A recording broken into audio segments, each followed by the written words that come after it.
Welcome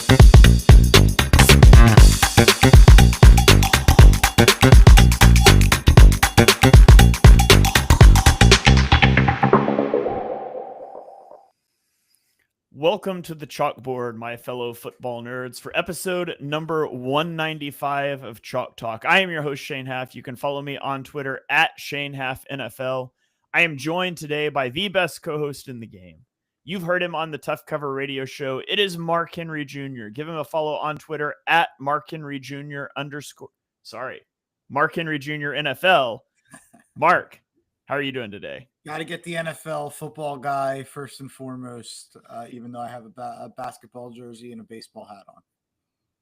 All right, absolutely. You know, I actually, if I'm being honest, I don't even see you at the moment. I had you covered up with other tabs. So there's no excuse other than slipping into habit while I try to figure out our new streaming platform. Those of you that are watching live, I hope this is going out live because maybe it's not. I don't know. We got switched over to a new streaming platform that's absolute garbage. So hopefully you guys are even going to see and hear this. I don't know.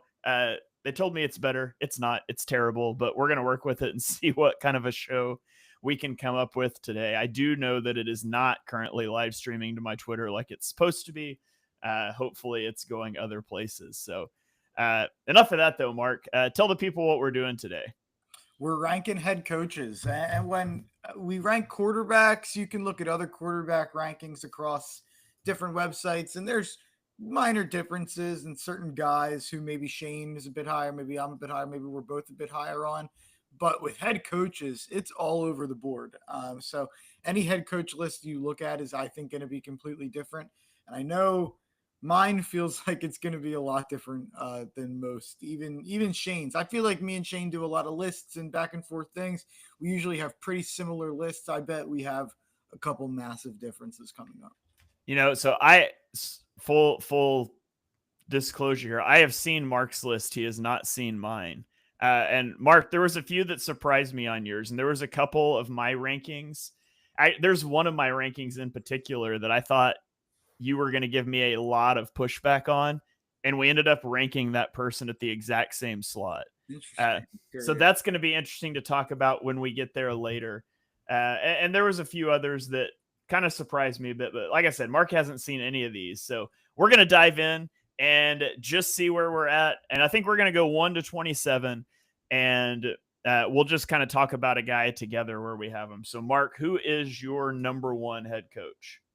My number one head coach is different than what most are going to be. And honestly, I think you could make a really strong argument for 1 through 5 on my list. But this is a long-standing opinion of mine. We've talked about this on the show before, and I'm only more kind of emboldened by what Sean Payton just did with Bo Nix last season. Sean Payton is 170 and 105 over his 17-year career, obviously has a Super Bowl championship, has been to the playoffs 10 times, and even in Denver, showed up in Denver in what we thought, I mean, Shane and I made fun of Sean Payton for taking the job because of the cap situation and the roster situation. And we said, well, you know, the owners have a lot of money, so I guess, you know, you take the check. And he's come in there, and they went 8-9 in year one. And he was the butt of a lot of jokes in year one, despite going 8-9 with what we now know was a washed Russell Wilson and a pretty average to bad roster. And then he comes back with a rookie quarterback who nobody else believed in Bo Nix, who he probably overdrafted. And he had the best offensive line in football. They went 10-7. His rookie quarterback looked very much the part of an NFL starter. And here he is back in the mix. But this is about the fact that this guy has won 11 plus games 9 times. He's won double-digit games 10 times, or actually 11 times. Like, this is just, I have said for a long time, I think this guy does the most with an average amount of talent to an above average amount of talent of any coach in the NFL. Yeah, so I'm not far off of you there. I have Sean Payton as the number 2 guy on my list. So like you said a lot of it, but took over a disaster team in 2023, started 1-5, won 7 of the final 11 games, got a quarterback most people did not believe in Bo Nix, and won 10 games last year. And of the 7 they lost, only 2 were by more than a score, and that was Buffalo and Baltimore, who were juggernauts in the AFC. So, and it's not just about Denver, obviously. He was so good for so long in New Orleans with an unconventional quarterback there, too, and Drew Brees. And I mean, I don't think we have to say like he carried Drew Brees or anything, but he's been around unconventional quarterbacks his entire life, and he's been good everywhere he's ever been. So Sean Payton is number 2 for me. And he's only not number 1 for me because I have Andy Reid at number 1. And I know that you push back on that a little bit because of the Patrick Mahomes factor. At the end of the day, for me, they reached the Super Bowl in 3 straight seasons. They won all 12 one-score games that they played in. And yeah, like Patrick Mahomes is a huge part of it. But at the end of the day, it's just so hard to separate like quarterback and coach. And we talked about it with quarterback rankings. It's hard to separate quarterback from scheme and play caller sometimes. And they're also intertwined. Would Patrick Mahomes have had the success that he had without Andy Reid? He would have been really successful. I believe that. I think he would have been really successful almost anywhere that he could have landed. But having Andy Reid certainly didn't hurt. I think they've got a pretty mutually beneficial relationship. And so he's going to stay at number 1 for me, I think, for like the 3rd year in a row now. Most people are going to put him 1, and I understand it. I just always push back because I think he's so inflated by having the greatest player I've ever seen in the sport. So I think that helps a lot. He was obviously a great coach beforehand. I have him 4th, so I'm not really saying too much here. And I think you could make an argument for him above anybody on my list. But you can kind of see with Mahomes, Allen, Burrow, and Lamar, their coaches on my list, I think I probably have lower than most people would have all 4 of those coaches. So I feel like I generally gravitate towards the coaches who shock me even when coming into a year. I think a team's going to win 5 or 6 games and then they come out and win 10 or 11, or I think that a team doesn't have a quarterback situation and they come out and make the playoffs, or whatever the case may be. I feel like I gravitate towards those situations generally. Yeah. That makes total sense. By the way, I should have mentioned this up front. This is bad hosting by me, but we are not ranking the first-year head coaches. So Brian Schottenheimer, Liam Cohen, Ben Johnson, Aaron Glenn, Kellen Moore have never been head coaches. We're not going to attempt to rank them here. So we're only going to be ranking 27 coaches. Maybe we'll talk about who we would prefer them over. Maybe we won't. Probably depends on how long this show goes. So that's my number 1 and 2. Mark, why don't you give me your number 2? I'm back-to-back Sean at the top. I've got Sean McVey at number 2, and part of that is just, I each of the last couple of years, I've underrated their roster coming into the year, thinking they'd take a step back or thinking they'd have a disaster season. They lost Aaron Donald last year, the best defensive player in the sport, and I think they won another game extra than they did the year before.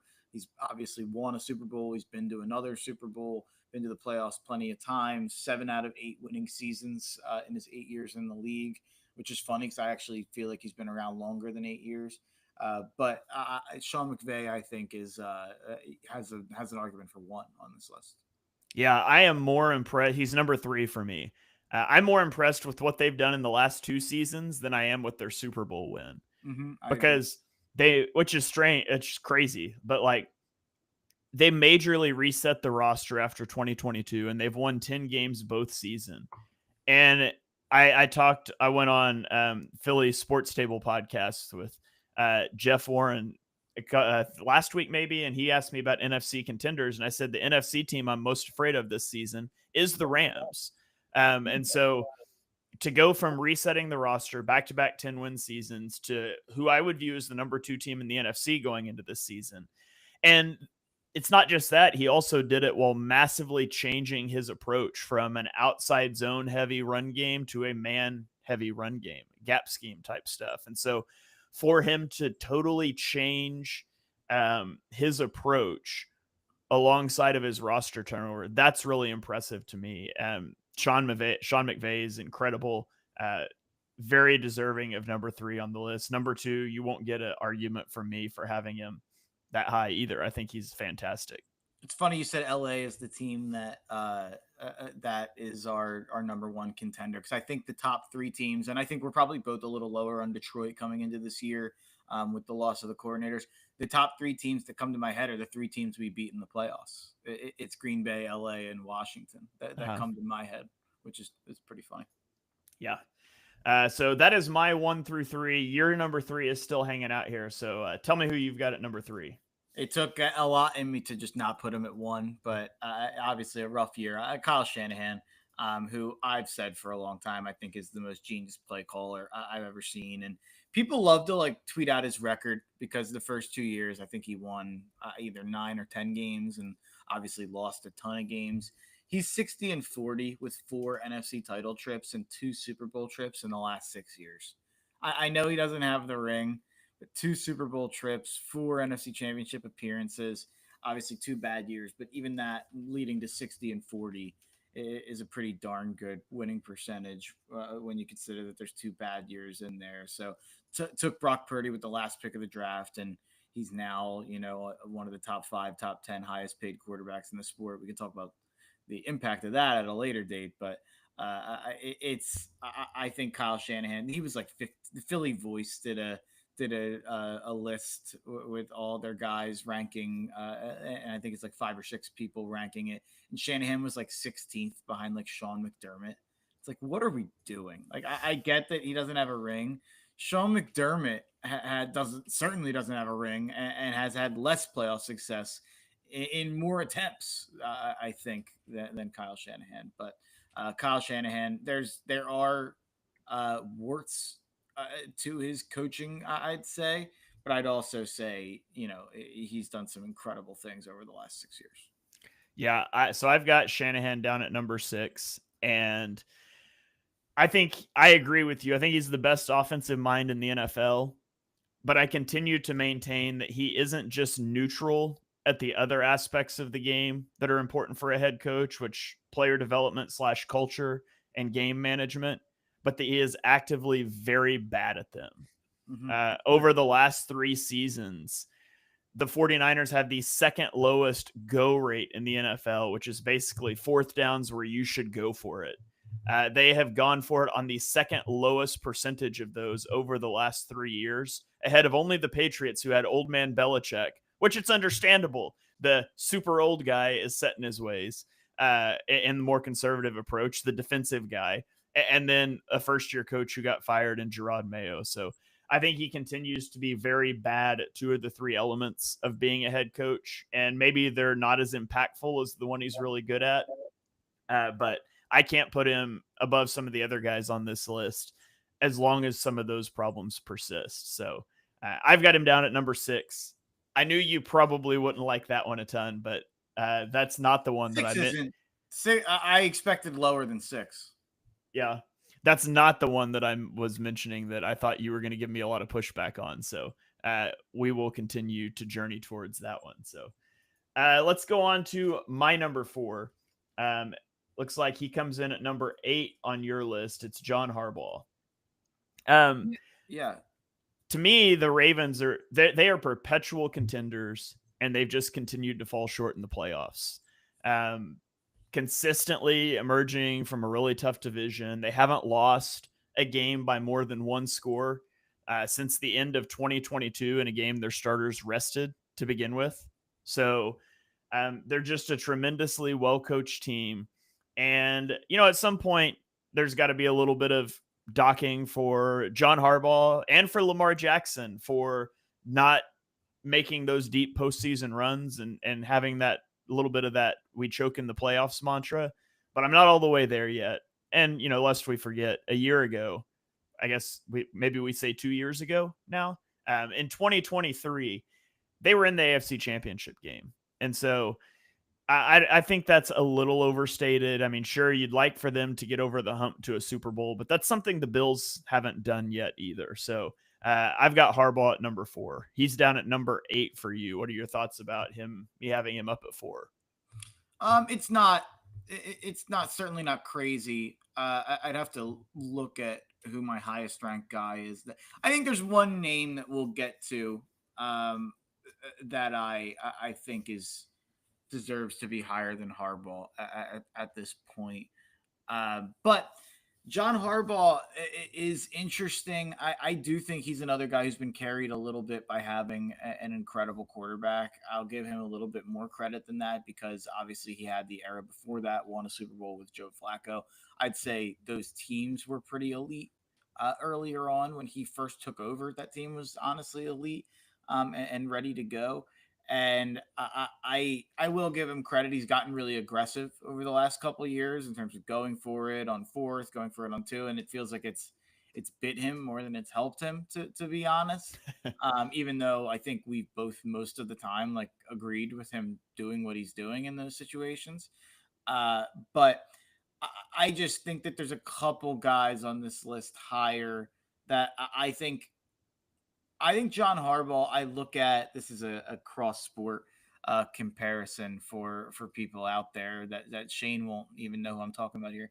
A little bit Rob Thompson-ish from the Phillies. A little bit like the Phillies manager. The Phillies have a really good roster, really good team. And guess what? Rob Thompson wins 95 games every year. And we're in the playoffs every year. And we've had some playoff success, some playoff failures. But I don't necessarily think Rob Thompson's like adding a ton to make that Phillies team what it is. I think he's kind of keeping the train on the tracks and you know, a good clubhouse guy, a guy that the players like. I kind of feel the same way about Harbaugh. Like I don't watch the Ravens and think like, oh my God, this team is just so innovative with the way that they coach and the chances that they take. And I guess that flies in the face of what I just said about going for it. But I just think a lot of it ends up just being like, hey, Lamar, go figure it out on offense, especially. And then on defense, I think a lot of it is like we have really elite guys like Roshan or Kyle Hamilton and Roquan. And I don't think or John Harbaugh is necessarily like if the Ravens are a 12-win roster, like I think they're going to win 12 or 13 games. Like I don't think he's leveling them up, I guess. Maybe that's wrong and it might be unfair. Yeah. I think we could probably have similar conversations about the guy that we both have at number 5. But before we do that, I've got Daniel chiming in on YouTube, which is great because it lets me know this is actually going to YouTube. So that's a win. Says you can literally just ignore every third round pick the 49ers make. I know this because at least 2 of them are on the Eagles practice squad. So yeah, there's some GMing stuff going on with the 49ers as well. I'm not sure that's on Kyle Shanahan, though. So let's go to number 5. And at number 5, we both have Nick Sirianni. And I think you could have part of that conversation about is he leveling that team up? He's so difficult to rank. I was totally out on him last offseason. I thought he should have been fired.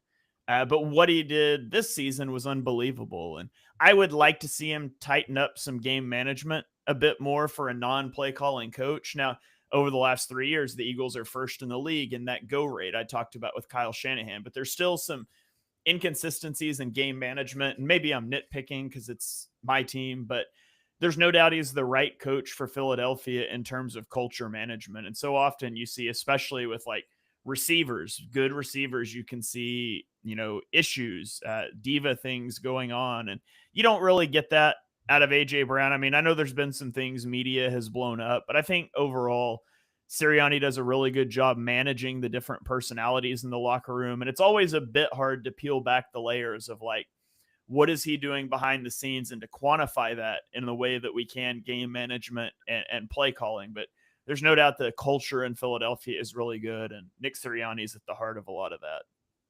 Yeah, I think it's hard to make an argument for John Harbaugh over Nick Sirianni because at this point, they both have the same amount of rings. Sirianni's coached for so much shorter. Sirianni's had close to the same level of like a percentage of elite seasons, I'd say, in his mix.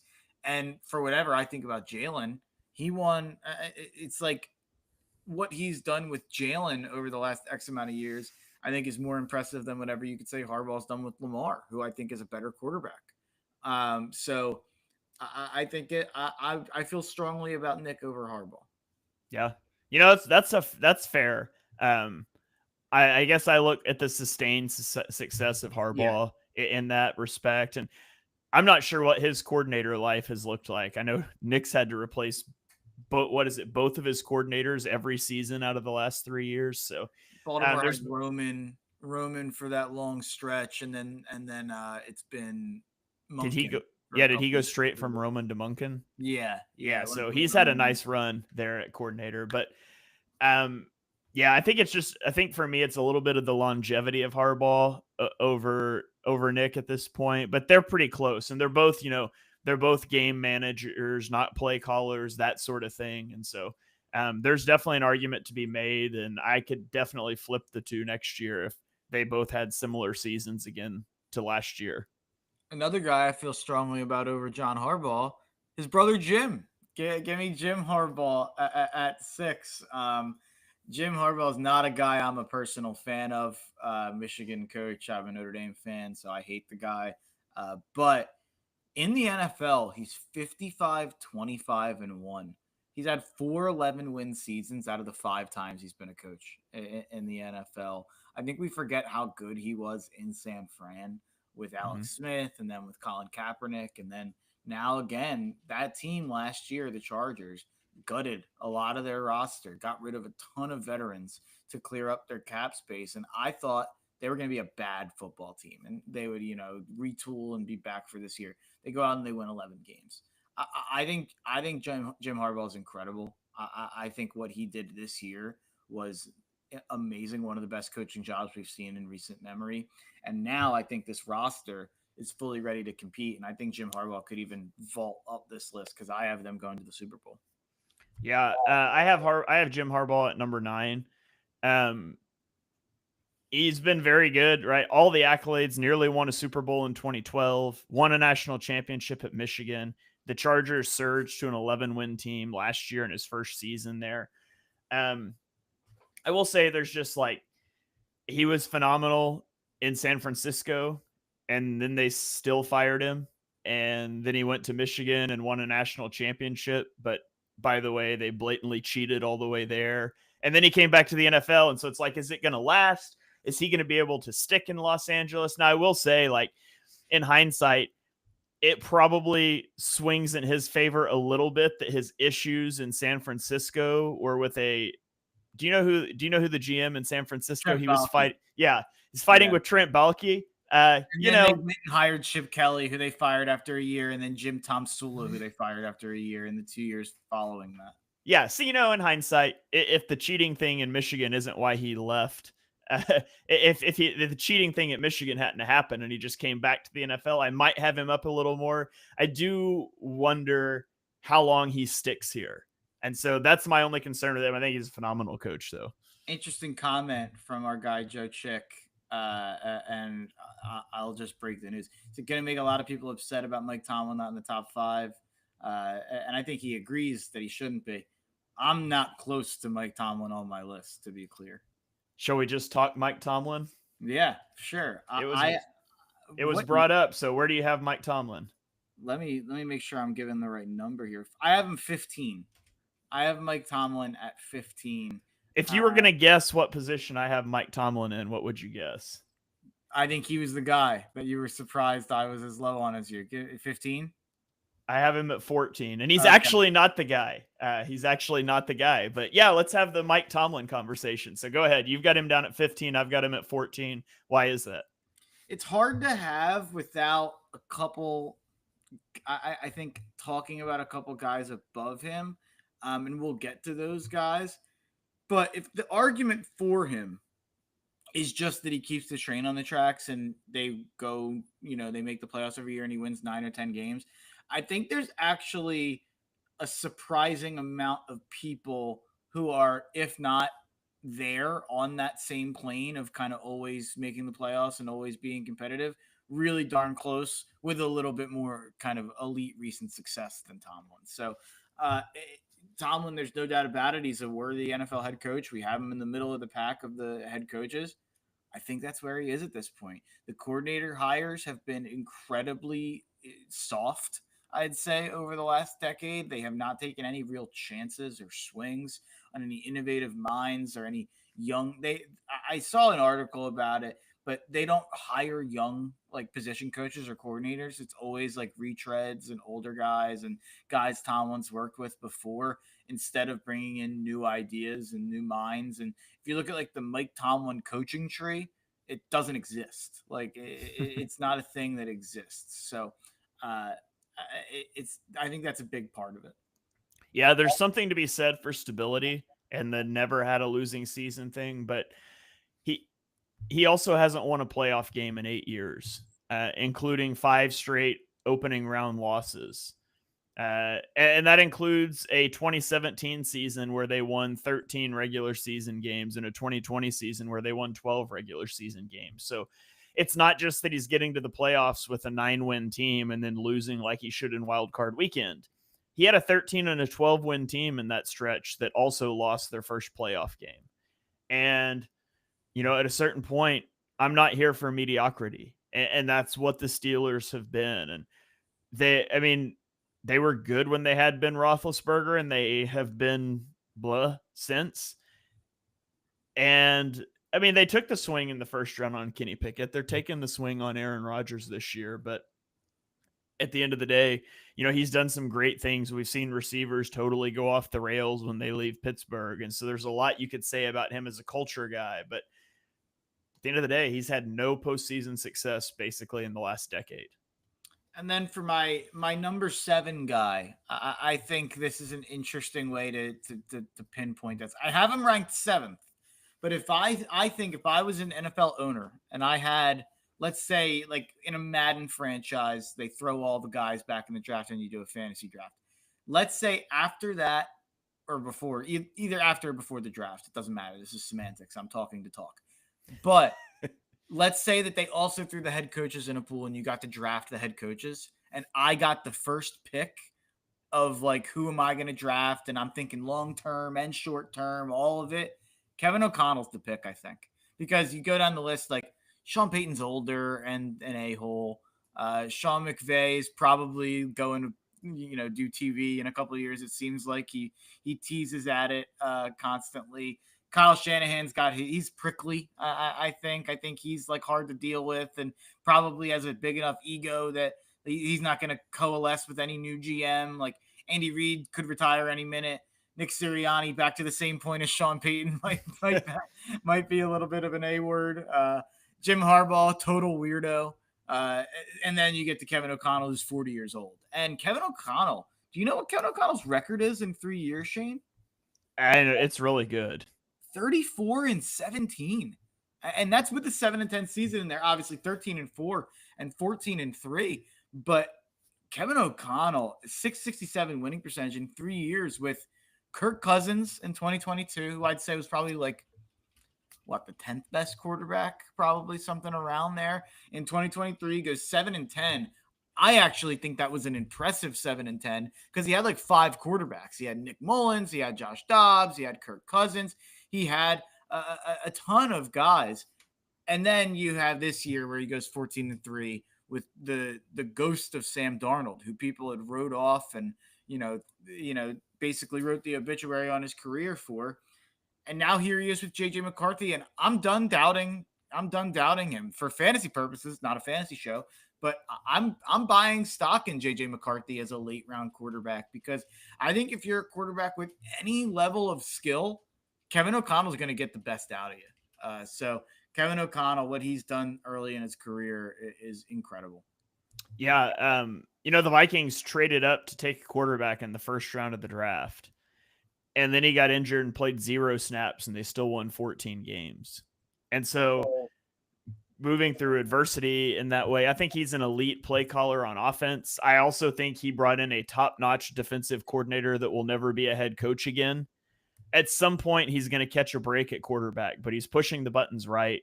I think Kevin O'Connell's fantastic. And I agree with you in kind of your assessment of like fantasy draft of coaches. Where would you go? I think that's probably a good place to land. So let's go to my number 8. And I have at number 8, Dan Campbell. And Dan Campbell's a guy that it's hard. Like, there's obviously been a massive culture turnaround in Detroit. but we're in the like wait and see phase now, because now he has to replace Ben Johnson and Aaron Glenn.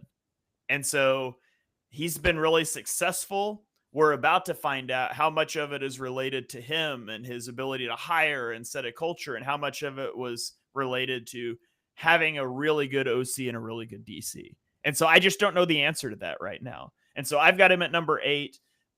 Could you argue for him higher? I mean, hey, if Detroit is a Super Bowl contender this year with 2 new coordinators, then he'll absolutely be higher next year. But I need to see that first. So that's my reservation with Dan Campbell. He also gets some credit for being one of the guys on the forefront of aggression. He pushes it too far sometimes and goes full tilt. But without guys like Doug Peterson and Dan Campbell, I don't know that the fourth down discourse is where it is today in the NFL. They kind of pushed that forward. We're going to learn. Yeah. We're going to find out on Dan Campbell where he should be after this year. Feels like any ranking feels wrong. You either have him too high, too low. There's no way of knowing, I feel like, where he should rank right now. I will say, like, he's 2-2 in the playoffs. He's made 1 conference championship. I feel like he's being ranked above a lot of people just because of recent success. Kyle Shanahan's had a lot of recent success. He's ranked below him on plenty of lists. Kevin O'Connell, I think what he's done is way more impressive than what Dan Campbell's done so far. I think what Jim Harbaugh did last year was more impressive. I think that there's a couple names that are about to come up on my list too. They have made runs maybe to the conference finals or conference championships, basketball mode, conference championships that have had just as much success as Dan Campbell, if not more, in the playoffs. So I think Dan Campbell's overrated on some lists, but hard to know where he should be. All right. And you have him down at number 12. So that brings us to your number 9. Talk to me about Pete Carroll. Yeah, this is a guy I know that I'm going to be higher on than most, but Pete Carroll's a guy who I've always thought has been the most underrated coach in the sport since the exact moment that Russell Wilson threw an interception in the Super Bowl on the goal line. And Pete Carroll should have ran the ball there. But I think ever since that moment, he has been underrated. He is 170, 120, and 1 in his 18 years in the NFL. He went 137, 89, and 1 in his 14 years in Seattle, 61% winning percentage. And over the last 12 years as a coach, he's had 11 winning seasons. So Mike Tomlin has that whole thing where he never goes under 500. Well, Pete Carroll has had 11 of 12 winning seasons, and he also has a Super Bowl ring in there alongside of a Super Bowl appearance and alongside of another NFC Championship appearance in that run. And I know that he took a year off, but even like, let's not act like the end of Pete Carroll was some embarrassing stretch. He went 7-10, 9-8, and 9-8, and he got fired, and we were surprised he got fired. And I was making an argument in 2022, the first Geno year, that they went 9-8, they made the playoffs. I think he deserved Coach of the Year that year, or at least recognition, or at least some votes for it, because that was a team we were expecting to go 4-13 coming into the year. They gave up on Russ. They were taking a chance on Geno, who nobody thought was an NFL starter at the time, and they go 9-8, 9-8. And guess what? The Seahawks were the exact same team this year with much more talent all over the board. In my opinion, they went out and spent some money, and they went out and made a couple draft picks. I think they had more talent this year than they had the last couple of years with Pete. They're the same team with Mike McDonald, despite having more talent. So I think Pete Carroll is going to immediately step into Las Vegas and make them immediately competent. Yeah, I've got him down at number 13. And he's a guy that a few years ago I would have had higher on this list. I don't know. I wonder if the game has started to pass him by a little bit. I still think he's a good coach. I question, if his style is going to work long term now. And so that's why I've got him a little bit lower. Again, a couple years ago, I would have had him higher than this. What I can't wait for, and I mean, this isn't going to happen, but it'd be amazing storyline. I wish they played the Seahawks in the regular season this year, and they don't. So just imagine with me, they meet up in the Super Bowl, and after the Raiders win the Super Bowl over the Seahawks, he drops the line that the Seahawks wrote me off, but I didn't write back. I think he can drop with anybody. Geno Smith standing right beside him, hoisting the MVP trophy, Super Bowl MVP. That'd be hilarious. It's not going to happen, but if there's a script writers, if they want to get on that one, that'd be great. So yeah, again, a couple years ago, I would have had him a little higher. I honestly just wonder if like some of his defensive philosophies have sort of become dated, and that's my biggest fear for him moving forward. At 10, I've got Matt LaFleur. Who I just think it's pretty impressive how he's kind of transferred from the Aaron Rodgers era to this Jordan Love era. I think, you'd like to see a little bit more playoff success. And you mentioned that LA is the team you're most afraid of. For me, it's Green Bay. If I had to pick the one team I'm most afraid of, it's Green Bay. It was Green Bay all of last year, and it's still Green Bay. Yeah, I've got him at the exact same spot. Like you said, going from Rodgers to Matt LaFleur, and I wonder how much he trusts like Jordan Love, because they're an exceptionally high run rate team. I feel like he's kind of conservative as a play caller, not in a we won't go for it on fourth down way, but like leaning into the run game, while Jordan Love is like this insane gunslinger that does stupid things that work out fantastic sometimes and implode other times. I wonder if you put a truth serum in Matt LaFleur, if he'd be like, oh, I can't stand that guy. Yeah, I would like, he's one of those guys I just need to see some more sustained success. But at his age, given what he's worked with, never having really the number one receiver with Jordan Love, being top 10 is nothing to sneeze at. I think he's a really good coach. Coming up next, I've got a new coach. I guess Pete Carroll's a new coach as well, but I got Mike Vrabel at 11, who is, in my opinion, better Dan Campbell. And I know Dan Campbell's more aggressive and more kind of forward thinking. I think Mike Vrabel, his conference title appearances in Tennessee impressed me more than what Dan Campbell did in Detroit with two elite coordinators and elite talent all over the field. Those Tennessee teams are the worst teams of the last 20 years to make a conference title team, and he did it twice. But Mike Vrabel, I think, not a modern guy, maybe not like wouldn't be like my first pick. Everyone knows I would always hire an offensive head coach when we talk about this, but I still feel like I have to give him credit, and he's another guy. It's hard to see New England not being immediately competent. Yeah, I have him at 15. He was an overachiever relative to his roster in Tennessee for years. He got scapegoated for awful managerial decisions. Awful. And now he lands in New England, so we'll see. That's kind of where I'm at with Vrabel. I need to see him do it in New England, and I have a lot of confidence that he will. Honestly, I probably should have flipped him and Mike Tomlin, and I might go back and do that. Actually, I'm just going to do it on the fly here. I'm flipping Mike Vrabel and Mike Tomlin. I'm going to bump Vrabel up to 14 and bring Tomlin down to 15 because I'd much rather have Mike Vrabel coaching my football team. So I think he's a really good coach that has never really been in a good situation. And New England's not one either. But if you think Drake May is the future, and I think he is, it's a better situation than he ever really had in Tennessee. So we'll see. Definitely. So, okay.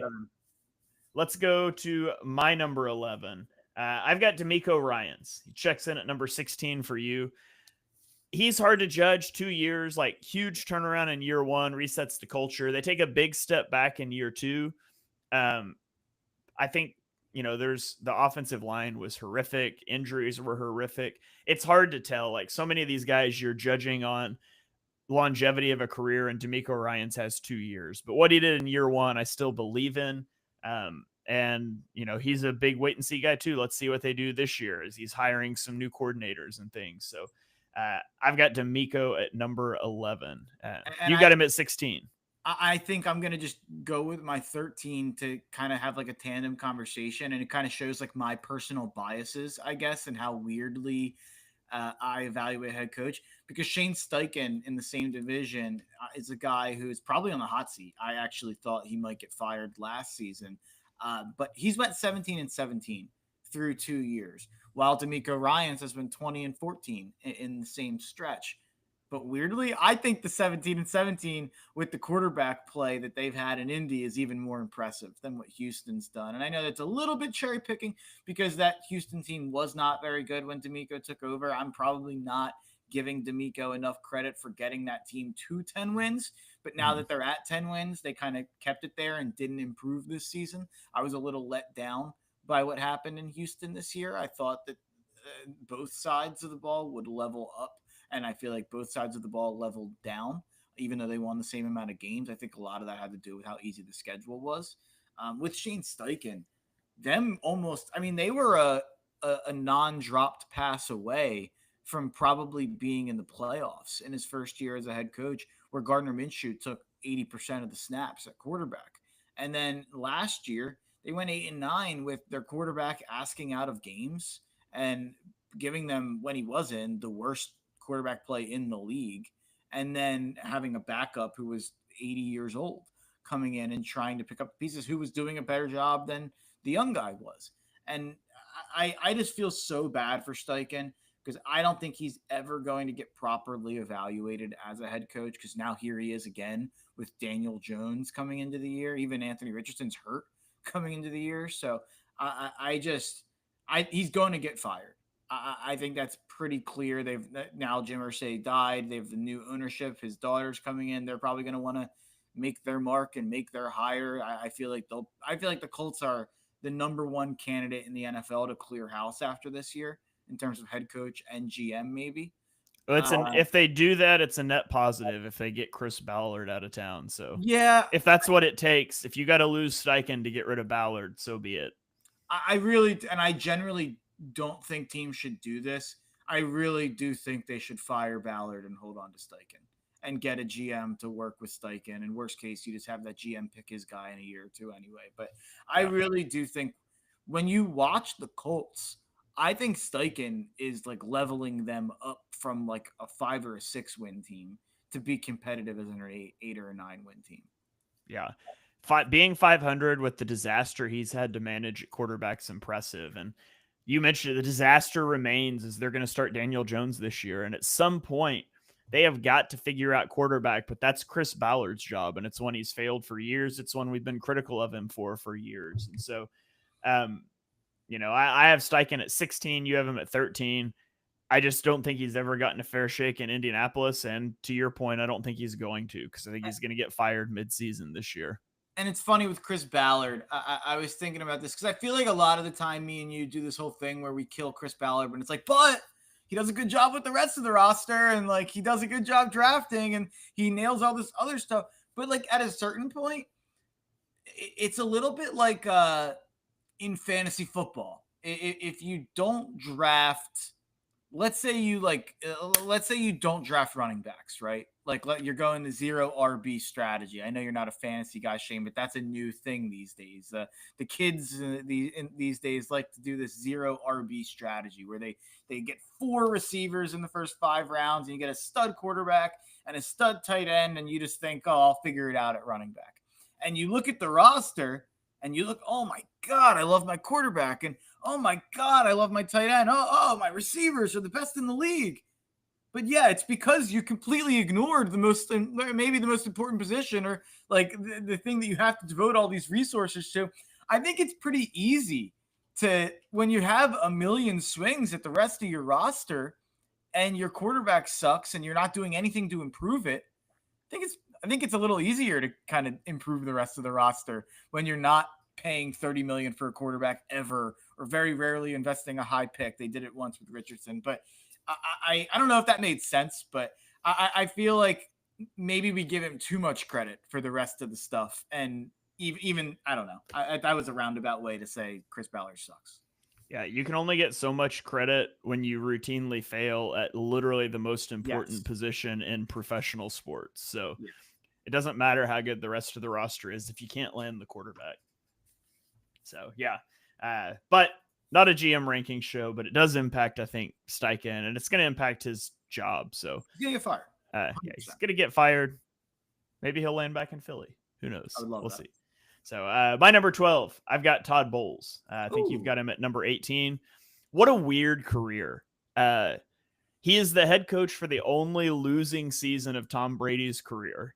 They still won the division. But then they won 2 divisional titles in a row after Brady retired, resurrecting the career of Baker Mayfield. And I know Todd Bowles doesn't get the credit for the QB play because he's a defensive guy, but his defenses are always good.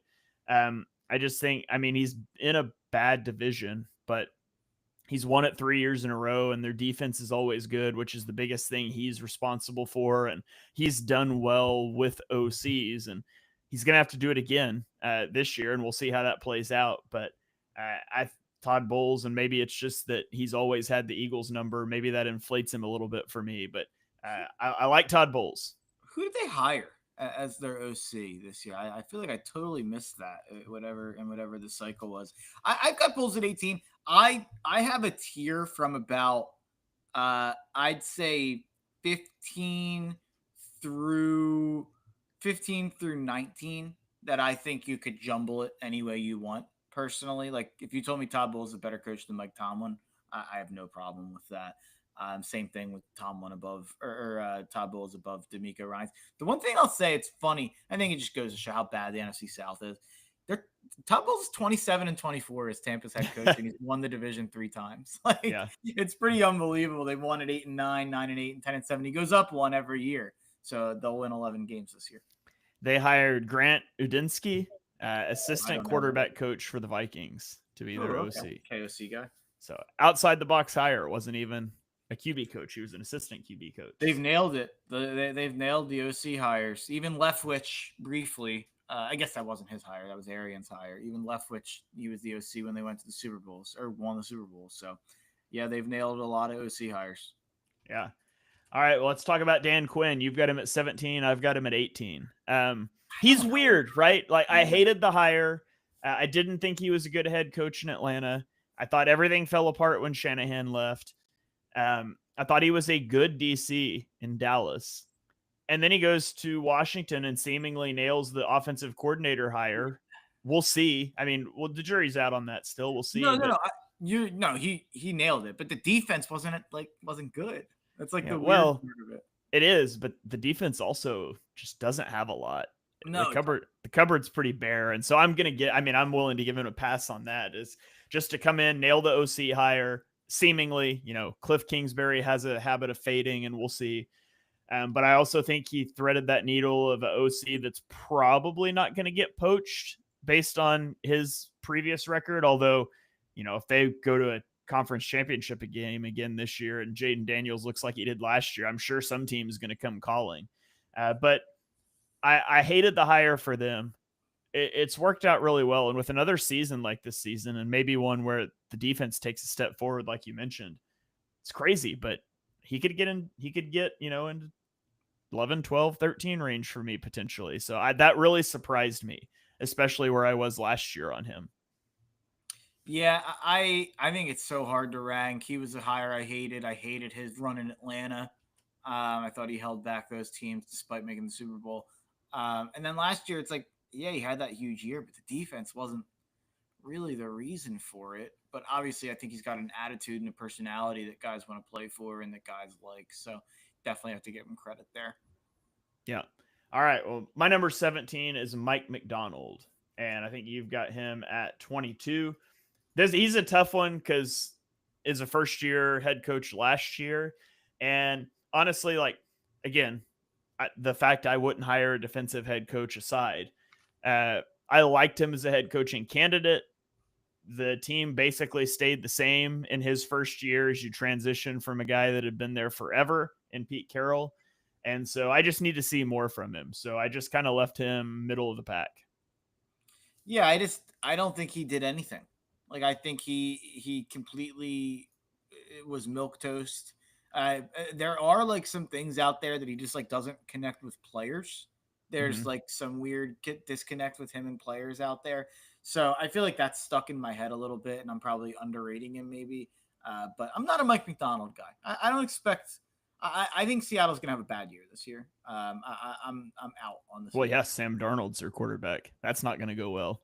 It is unbelievable that they made that choice. Like I feel like we didn't in the time it happened, appreciate it enough or talk about it enough that they chose to downgrade at quarterback and spend more money to do it.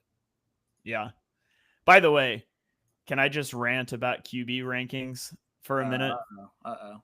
Did you see Charles McDonald's QB rankings that he put out? I did not.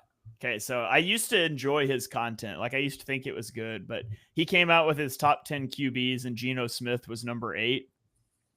And of course, Jalen Hurts wasn't on the list, but that's not the real issue for me. I feel like I'm a Geno Smith truther, but a top 8 quarterback doesn't get traded for a 3rd round pick to make room to go sign Sam Darnold.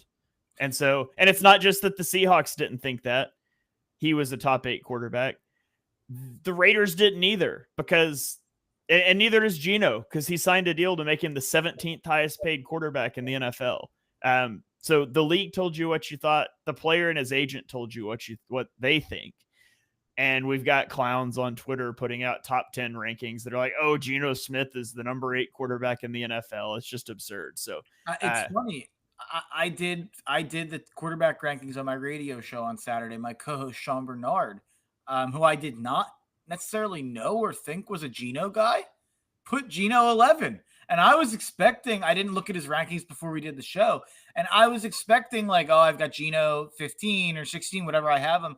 I'm going to have to defend this because I remember I did a radio show at, there was a great Philly, a card show where there was a lot of Eagles that were there. I think I sent it to you, but it's where I met Chauncey Gardner-Johnson, AJ Brown, a couple of the guys backstage from the Eagles. And what I did, that was the day that Geno got traded, that I was live streaming from there. And I started saying that I like Geno more than Darnold, who we knew at that point was probably going to Seattle. I like Geno more than Kyler. And I forget who my guest was at the time, but they were telling me I was crazy. And I remember there was people, we had like a little crowd watching us do the live radio show. And they were like, Geno over Kyler, are you nuts? Like I was getting yelled at. And I was like, oh, so I guess I'm the one who loves Geno and I'm the one who's high on Geno. It's funny you mentioned that though, because I don't know who it was, a different quarterback. Or no, it was Heed the Call. Heed the Call, a podcast I really like. And probably my favorite podcast, to be honest. Used to be around the NFL. They split off. They're with Underdog Sports now. And they just did their quarterback rankings. And I think they had 3 or 4 people. They were more so, they do a thing called the Dalton scale, which is anything above the Dalton scale or below the Dalton. If you're above the Dalton scale, you have your franchise quarterback. If you're below the Dalton scale, you don't have your franchise quarterback. If you're at the Dalton scale, you don't know what you have. You're kind of like, I'm stuck in both boats. It's kind of like what we talk about with the Tannehill in the quarterback equator. But they were like going through the names that they didn't have to bring up. It's like, oh, these names are well above the equator. And they said Geno. And everybody's like, yes. They didn't even like bring him up as the potential mid-level guy. Like they're saying he's a franchise quarterback. And I'm like, they chose Sam Darnold. Like, and I don't agree with it. I think Seattle was wrong to do that. He is the line. He be a top 10 guy. Geno Smith is the equator. Geno Smith, Brock Purdy, like that's the QB equator now, I feel like. And I'm a little higher on Purdy, so I think it's Geno. Yeah. I think it's Geno, or there was the one weird one. I think it's actually Bo Nix. I think, but it's weird to say that about a rookie. After it's got to be more than 1 year, but yeah, but I do feel like he is like generic average quarterback. And I think like if you plugged anyone above him in the Denver offense, they'd be better. And below him, they'd be worse. I hope that turns out to be right. Cause then we can say, if you're below the line, you get nixed. If you're below the line. Yeah. We can have some fun with that. So, anyways, little tangent there. I don't even remember how we got into that. Honestly, now I have no clue how we got there. But my number 14, and this is, in my opinion, I'm shocked you're lower on this guy than I am. Mike McDaniel. Mike. Oh wow, 25. Or I guess I shouldn't say I'm shocked I'm lower. I knew you were lower. But my opinion, Shane, is you can't be this low on McDaniel and Tua. Yeah. Because we've had too many wins and too much success. I think it's either McDaniel's propping Tua up, or Tua has propped McDaniel up, which I certainly don't think is No, the yeah. case. I think McDaniel has been the victim of a quarterback who's extremely limited and talented at what he's talented at, but then also has missed a ton of games. I'd have to look over the last 3 years how many games Tua has missed, but Mike McDaniel's 28-23 in those 3 years, while he's had a quarterback who has, you don't know if his brain's gonna, he gets hit one game and then we're having like serious, brain discussions for a month before the guy plays again. Like it's got to be a weird situation for the coach. He's missed 10 games in the last 3 years, and McDaniel's still 28-23. That's way less than I would have guessed that he missed. It is. I agree. It is less than you'd think. He played 17 in 2023, but I think I could make a case that Mike McDaniel should be 9th on my list. I lowered him, but I really do think in a different situation, McDaniel could be much higher on this list. Yeah. So the Tua point is fair.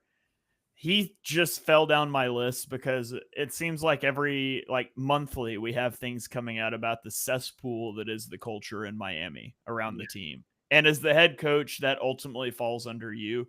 I love the Mike McDaniel sound bites. I was really high on him a couple years ago. I think he could be good somewhere else potentially.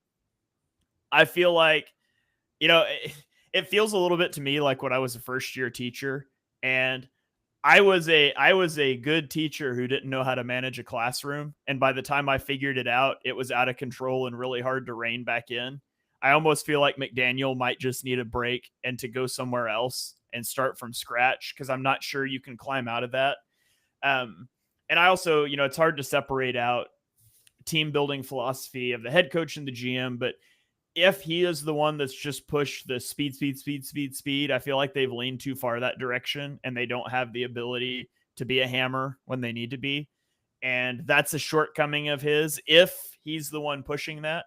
And again, it's possible that he's just trying to push a flawed system as far as they can to maximize it, but it's innately flawed and just will always come up short. So the Dolphins as currently constructed are never going to win. There's too many culture things. There's too many quarterback things. There's too many scheme things. I almost feel like I need to see McDaniel somewhere else to fully evaluate him at this point. I think that's fair. So, so I was shocked at where I ended up putting him on the list, but a lot of it just had to do with the culture things. So, okay, let's go to number 19. This is the guy, Mark. This is the guy that I thought I would be quite a bit lower on. Sean McDermott. And I think we are both lower on him at number 19 than perhaps any national consensus would be. I think there's this perception that Sean McDermott's a good coach, and I just don't think he is. He's won a playoff game in 5 straight seasons. And so you might say, like, how could you have him below Mike Tomlin, who hasn't won a playoff game in 8 years? Sean McDermott has Josh Allen. And so that's part of it. He hasn't been able to get over the hump. Now that hump is Patrick Mahomes, so it's understandable. But for a defensive coach, his approach to the Chiefs in the playoffs last year was atrocious. He's the hump. He is the hump. And based off of that, which sounds stupid to say, based off watching the All-22 of the AFC Championship game, I feel very confident in saying the Bills will never win a Super Bowl with Sean McDermott at the helm. I agree. I've been saying that for a long time. I think he's holding them back. I think Zach Taylor's holding Joe Burrow back. I think Sean McDermott is the most overrated coach in sports. I think I can make a case that he should be lower on my list. I gave him some credit just for keeping continuity and consistency in terms of keeping them at the top and always having them 10-11 wins. When he had the weird 9/11 quotes that came out last year in 2023, and that was in the middle, I think they were like, what were they, like 5-6 or 4-6? They had a rough record, and they had to go on a crazy run at the end of that year to get to 11 wins and win that division and make the playoffs. I think the best thing that would have happened to Buffalo is when those weird quotes came out, if they would have fired him and they would have promoted Joe Brady to head coach or whoever to head coach. I think they'd be a much better team if Joe Brady was their head coach or if they went outside and hired someone new. I think he's going to continue to hold them back. And I totally agree on your defensive scheme. I mean, it goes back to what was the exact situation again where the Chiefs, how many seconds did the Chiefs have? Was it 16 seconds after the Bills scored? Yeah. And all they had to do was just stop him from going 40 yards, and they like guarded the sidelines. And Leslie Frazier got blamed for it and scapegoated, and he got fired the next day. Sean McDermott's the head coach and very much a defensive guy. And I know he then became the big bad defensive coordinator, and he wasn't going to let someone else mess it up for him. And I'm not a Sean McDermott guy. Yeah, well, and last year in the AFC Championship game, they basically just played cover one, the most obvious cover one ever, every snap. And it's like, I get like, let's play man coverage on the Chiefs receivers because they're not very good. But you're facing the best quarterback in the NFL. Maybe just like try 1 out of every 10 plays to not tell him exactly what you're doing before the snap and see if that helps. But yeah. Also, there's just a lot of different groups of people whose teamwork you could admire more than terrorists. So maybe workshop those quotes a little better. You mentioned Zach Taylor. He's my number 20. He's your number 24. So I threw him up here. I don't really have much to say about him other than I think they would have won that Super Bowl if they had a different head coach. So I'm surprised he's up at 20 for you. I thought he'd be lower. Yeah. I mean, the offense has still been really good. So, and they have had a good record with backup quarterbacks, which is why I left him a little higher. That's fair. When Joe Burrow has been injured, their record's been better than expected. So I do feel like you got to give him a little credit for that. Maybe he raises the floor for bad quarterbacks and lowers the ceiling for good ones, which is maybe not where you want to be unless you have a backup in, but that's kind of where I had him. So you had him at 24. Anything else you want to throw out on him? He's another guy we'll find out a lot about this year. They should have fired him. Absolutely should have fired him after last year. Yeah. All right, well, let's go. We'll speed up here a little bit. Let's go to your number 20. He's number 22 for me. Talk to me about Brian Daboll. He made the playoffs with Daniel Jones. That's why he's not lower on the list. That's simply it. He went 9-7-1 with Daniel Jones. I think Daniel Jones is terrible, so give him some respect. All right. I don't disagree. I think he's a guy that's just never had a quarterback, and I don't think he's ever going to have one because he's going to get fired before they get there. Yeah. Well, you could go with Jameis, and then he'll have a star. Yeah. All right. Let's go to 21. This one's interesting because, it's no surprise when we have a guy in the same spot at the very top or the very bottom, but 2 times in 3 spots here. At 19, we both had McDermott. At 21, we both had Dave Canales. And he's a guy you need to see more from, first-year head coach, but it seemed like Bryce Young started to figure some things out. And I would just say the Panthers weren't the dumpster fire they should have been based on their roster. And so for that reason, I'm not willing to put him at the dregs of NFL coaching, but as a 1-year head coach with a losing record, he hasn't earned a lot more than that, in my opinion.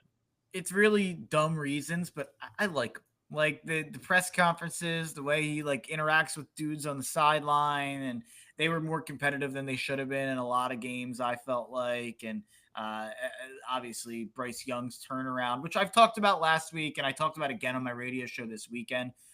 Sean Bernard had Bryce Young 15th on our quarterback list, and I was like, whoa, we're going too far on the Bryce Young thing. We've gone way too far. But I do think Dave Canales resurrected him to at least a point where we want to see more of him, and we're not just done with him, which we were beforehand. So that's pretty much the whole reason for having him above McDonald. I think resurrecting Bryce Young might be more impressive than basically just repeating Pete Carroll's last season, I guess. Yeah. All right. Well, 23, here's a guy that I think we probably both have lower than consensus. And again, in the exact same spot at 23, we both have Kevin Stefanski. So you want to talk about him first? I've never thought he was that great. He did an incredible job that year with Flacco to make the playoffs. I think that was just a bizarre year where they had a really good O-line, a great defense, and they pushed the right buttons. They had an easy schedule. It was mostly an easy schedule. If you go back and look at the teams Flacco beat, I remember he was beating up on bad teams. But obviously he had the year with Baker, but I think we can look back on that, and it's not it's not like Kevin Stefanski was like extracting a good quarterback play out of a bad quarterback we see now. Like Baker has went on to be much better than he was with Stefanski. So I guess I think some of like the positive, the good faith that people have for Stefanski comes from kind of what he did early with Cleveland and making the Browns a thing and turning Baker into a thing initially. But I think looking back on that, it might be a little less impressive when we know now that he had a lot of good players on those rosters, and Baker has turned into a really good quarterback.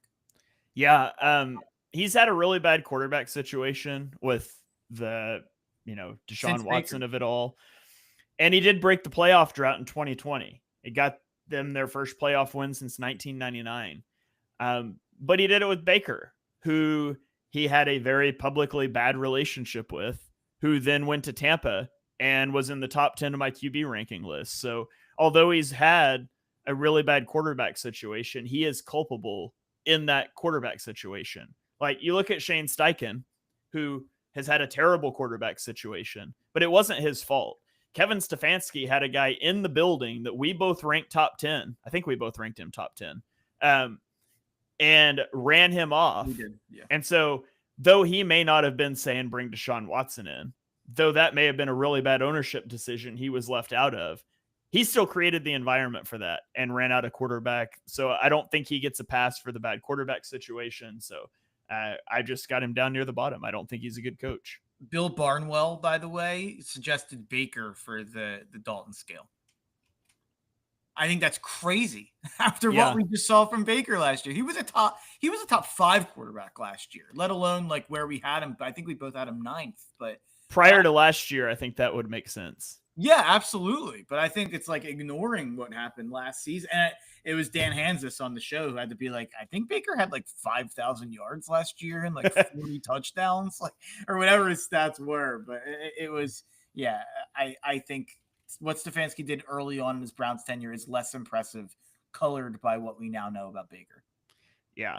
I mean, he only threw for 4,500 yards last year. Yeah, 4,500, yeah. And 41 touchdowns. I knew it was like a big round number. Yeah. So, okay. At number 24, I have Jonathan Gannon. You have him at 25. I feel like we've talked about Gannon a lot. Nothing has really changed in Arizona. I expect nothing to change because they brought everybody back. And I feel like they're just going to perpetually be like a slightly below mid team. No, you can make an argument for him for last place easily. I have a guy in last who's basically just like a TBD. We know nothing about. Part of me wants to put Raheem Morris above Jonathan Gannon. Yeah. Switch that. Put Raheem above Gannon for me. Because Raheem, what they won like 9 games last year, right? Atlanta, at least. So like they were at least more competitive and more successful than Arizona. Yeah, Gannon's done nothing to improve Arizona one iota since they've stepped in the door. They're in the exact same situation that Arizona was in when he walked into the door. Yeah. So I've got Gannon 24. You got him 26. Raheem Morris is 25 for you, 26 for me. And then Brian Callahan is 27 for both of us. Although it's, again, worth noting, first-year head coach that stepped into a terrible situation. Didn't do anything to make it better, but it's far too soon to like fully close the book on him. It wouldn't surprise me if the Titans do that at the end of this season, but there's not really a good way to talk about him at this point. And I think just to wrap it up with the rookie head coaches, Brian Schottenheimer would be 32nd if we were throwing them in. No doubt about it. What a joke that he's the head coach of an NFL team. Ben Johnson, based on projecting, if I was just saying, look at this list, how many of these guys would you rather have this year than Ben Johnson? I think I'm saying 10. That's about the number I had. You would rather have him? Would you rather have LaFleur or Johnson? I think I lean LaFleur. Okay. Yeah, I'm not sure on that one, but I would definitely take Harbaugh really and everybody above on my list. Yeah. I think they're really similar systems, actually. But I'd rather have him than Vrabel because I mean, when he was being, I thought New England would have been a better hire to hire Johnson than Vrabel. Yeah. And I love Vrabel. So yeah, I'd rather have him than Dan Campbell. I think I've made that clear. And then like I look at like Cohen and Moore about the same. I would rank the 5 rookie head coaches as Johnson, Moore, Cohen, Glenn, Schottenheimer. Cohen, I think, will be more successful than Moore. I was going to say I would flip Cohen and Moore, but I'm a believer in Moore, as you know. I'm higher. I was higher on his play calling than I think most Eagles fans were last season. I think he probably got a little bit too much blame when things went sour. But I think it obviously all worked out in the playoffs. So maybe I'm being biased, but I would probably put Cohen and Moore around 20. I'd rank them. Yeah, they'd be after the top 24. Just based on you don't know enough to put them higher than that, I'd say. And then Glenn and Schottenheimer would be near the bottom. Yeah, I pretty well agree with that. I would probably rather have Cohen / Moore than like Mike McDonald, Dan Quinn, Sean McDermott. But that's just taking the swing on upside. It's not that I necessarily think they're better coaches.